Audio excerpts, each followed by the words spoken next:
अरे दोस्तों, जैसा कि आप सभी को पता था 1 नवंबर को तो तुलसी विवाह और साल की सबसे बड़ी एकादशी देवउठनी एकादशी। तो पहले हमने गंगा जल डाल करके सब चीज़ों को शुद्ध किया। फिर हमने जो चौकी लगाई थी उस पर हमने स्वास्तिक बनाया। मुझे नहीं पता तुलसी विवाह कैसे करते हैं कैसे नहीं, क्योंकि इससे पहले मेरी जेठानी ही तुलसी विवाह करती थी, क्योंकि हम लोग एक साथ रहते थे। अब धीरे धीरे हम सब अलग हो गए, तो फिर मैंने पहली नहीं कहूँगी, दूसरी बार करी। पहली बार बस मैंने ऐसे ही श्रृंगार सामान रख के और तुलसी जी को सिंदूर लगा कर दिया। पर कहते हैं जैसे जैसे खुद से करो तो बहुत कुछ सीखने को मिलता है। तो मैंने तुलसी विवाह के लिए इनको बिंदी लगाई, मेहंदी लगाई, अलता लगाया, चूड़ियाँ पहनाई। चूड़ियाँ पहना के कहते हैं ना, एक सुहागन जैसे, मतलब एक लड़की को जैसे जैसे श्रृंगार पहना जाता है उसकी सुंदरता में और चार चाँद लगता है। वैसे हमारी तुलसी माता भी श्रृंगार बहुत सुंदर लग रही थी। और देखिए ये शालिग्राम जो वहीं पे उनके साथ में ही मैंने रखे थे, उनको मैंने सबसे पहले जनेऊ पहनाया। जनेऊ पहना करके उन्हें कलावा, जिससे कि हम तुलसी जी के गठबंधन करेंगे, तो मैंने तुलसी जी को भी कलावा और उनको कलावा पहना, गठबंधन करके उनका हाथ लगवा के तुलसी जी को माला पहनाई। फिर तुलसी जी का हाथ लगा करके हमने शालिग्राम जी को माला पहनाई। अब आप लोगों के यहाँ कैसे होता है मुझे नहीं पता, मुझे जितना पता था मैंने उस हिसाब से किया। फिर मैंने शालिग्राम जी का टच करके और मतलब टच शालिग्राम जी से हाथ टच करा के तुलसी माता जी को 7 बार सिंदूर किया। आप लोगों में कितनी बार देते पता नहीं, पर हम लोगों में 7 बार सिंदूर दिया जाता है।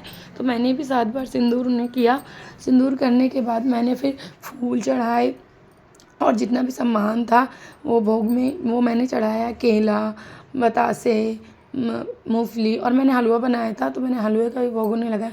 जो डेकोरेशन मैं पहले चौकी की करना भूल चुकी थी वो मैंने बाद में करी, क्योंकि आज एकादशी का दिन और मुझे मंदिर जाना था। तो थोड़ी जल्दबाजी थी, इस चक्कर में मैं ये भूल चुकी थी कि मुझे चौकी की भी डेकोरेशन करनी थी। तो मैंने फिर दिए जलाए। दिए थोड़ी हवा की वजह से थोड़ा जलने में लेट लग रहे थे, पर बाद में फिर जल गए थे।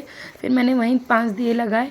दिए लगाने के बाद मैंने धूप बत्ती करी। धूप बत्ती करने के बाद फिर हमने कपूर से उनकी आरती करी। हाँ, थोड़ा टाइम लग रहा था क्योंकि और फिर मुझे जल्दबाजी भी थी, क्योंकि मेरी सिस्टर का बार बार कॉल आ रहा था, चलना नहीं है आज भीड़। आपको जैसे पता है मंदिर में बहुत भीड़ होती है। श्याम बाबा के मंदिर में एकादशी वाले दिन भीड़ ना हो ऐसा तो हो ही नहीं सकता। और हाँ, आप लोग बताइएगा ज़रूर कौन कौन हर एकादशी पे बाबा के यहाँ हाज़िरी लगाने के लिए जाता है। मैं तो ज़रूर जाती हूँ। हाँ, हो जाता है कई बार कुछ रीज़न से एक आधी बार नहीं जा पाते हैं, बट कोशिश यही रहती है कि हम हर बार एकादशी वाले दिन मंदिर ज़रूर जाएं। देखिए फिर मैंने कपूर जलाई थी। कपूर जला करके मैंने कपूर से उनकी आरती करी। और हाँ, आप ये ज़रूर बताना कि आप लोगों के यहाँ तुलसी विवाह कितनी फेरी ली जाती है। हमारे यहाँ तो 7, 11, 21, 108 जैसी आपकी श्रद्धा है वैसी फेरी आप ले सकते हैं। अभी तो मैंने फेरी अकेले ही ली थी, क्योंकि जो मेरे हस्बैंड थे वो ऑफिस से जाने के बाद, वो भी ऑफिस से निकलने के बाद वो भी मंदिर ही गए थे। और हाँ, आप लोग ये मत कहना कि मैंने प्रसाद को ढक दिया। मैंने प्रसाद को इसलिए ढक दिया कि हमारे यहाँ पेड़ पौधे हैं, तो पेड़ पौधे की वजह से हमारे यहाँ छिपकली बहुत ज़्यादा है। तो छिपकली इस प्रसाद को जूठा कर देती है, जिससे ये बेकार हो जाता है। तो प्रसाद को बेकार नहीं करना चाहिए, बर्बाद नहीं करना चाहिए, इसलिए मैंने इस प्रसाद को ढक दिया था। उसके बाद मैंने तुलसी जी की 7 फेरी ली। 7 फेरी लेके मैंने मत्था टेका। मत्था टेक करके फिर अब हम मतलब हमें जल्दी उठ जाने की, थोड़ा सा लेट की, जैसे काफ़ी लेट उठ चुका था, 8 सवा 8 हो चुके थे। तो हम फिर मंदिर के लिए निकल गए। जय तुलसी माता।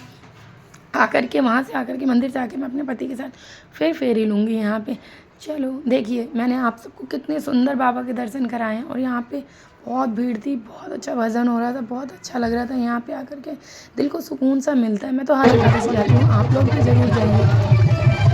बहुत आनंद आ रहा था सच में। बोलो जय श्री श्याम। आप सब भी बोलना जय श्री श्याम। बाबा की जय। तालियों से बहुत अच्छे से। देखो ये सारी हमारी मंडली है। हम करीबन 7-8 लोग गए थे। 7-8 लोग बच्चे लगा के हम 10-12 लोग गए थे, क्योंकि हमारे एकादशी जाते हैं, बहुत अच्छा लगता है वहाँ जाना। तो बहुत बहुत अच्छा लगा था बाबा के यहाँ जा कर के। और भजन भी इतने सुंदर सुंदर हो रहे थे कि हम आपको क्या ही बताएं, कि मन ही नहीं कर रहा था वहाँ से आने का, बट क्या करें, मजबूरी है, घर भी वापस आना पड़ता है। तो हम लोग वहाँ से तकरीबन 9:30 पौने 10 बजे, हम वहाँ से 10 बजे के आसपास हम निकल चुके थे। और हमें बिल्कुल भी मन नहीं कर रहा था। मुझे पता है आप लोग भी मंदिर जाते हो तो आने का मन नहीं करता, क्योंकि भजन ही इतने सुंदर सुंदर वहाँ पे होते हैं। देखिए बाबा के दर्शन एक बार फिर से कोशिश करवा रहे हैं आपको करवाने की, बट नहीं हो पाए, क्योंकि पुजारी जी जो थे वो बीच में बैठे। देखिए हो गए बाबा के दर्शन। जो फ़ोटो कैप्चर हो रही है वो बीच बीच में मैंने इस वीडियो में डाल दी है, ताकि आप सबको भी बाबा के दर्शन ज़रूर हो पाएँ। तो बहुत अच्छा लगता है मंदिर जा कर के, दिल को सुकून मिलता है। देखिए ये है पोती मेरी सिस्टर की, आई मीन मेरी सिस्टर की पोती है, तो मेरी भी पोती हो गई। अब देखिए हम घर आ गए, वो मैं शूट करना भूल चुकी थी, फिर क्योंकि टाइम बहुत ज़्यादा हो गया था, मैं घर आते-आते 11 सवा 11 हो गए। फिर मैंने अपने पतिदेव को बोला चलिए अब चलते हैं ऊपर, फेरी ले लेते हैं। फिर हम तकरीबन 11:30 बजे करीब ऊपर आकर के फेरी लेने लगे थे। तो मैं जल्दबाजी में लेट हो रहा था, मैंने कहा 12 बज जाएंगे, उससे पहले फेरी लेनी है। फिर मैंने कहा फटाफट फेरी लेते हैं, जिसमें मैं दिए जलाना भूल गई थी, सॉरी। हो जाता है जल्दी जल्दी में, सबके साथ हो जाता है कुछ ना कुछ, मेरे साथ भी हो गया। तो मैंने फिर मतलब फेरी ले करके मैंने मत्था टेका। फिर मैंने अपने बेटे को बोला, ये बाबूजी नींद में आ चुके थे, इसलिए पापा की जैकेट पहन के सीधा ऊपर आ गए। जब मैंने इसे बताया कि तेरी वीडियो बने, करा ओ मम्मा ऐसा मत करो, मैंने कपड़े नहीं पहने अपने। पर फिर भी कोई नहीं, ये इतना वो नहीं है, नौटंकी नहीं करता है। फिर देखिए इन्होंने दिए जलाए हैं, दिए जला करके फिर इन्होंने मत्था टेका। फिर मेरी बेटी रह गई थी, जिसे मैंने कहा तू भी आ जा, तू भी फेरी ले ले। तो कहते हैं नहीं मम्मा आप वीडियो बना लोगे, मैं फेरी नहीं, मैं फेरी तो लूँगी पर वीडियो में नहीं आऊँगी।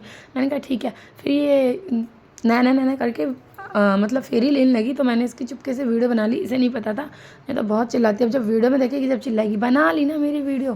बस ये ऐसे ही करती है। बस फिर उसके बाद हमने तुलसी माता को मत्था टेका, उनका आशीर्वाद लिया और जय तुलसी माता कहते हुए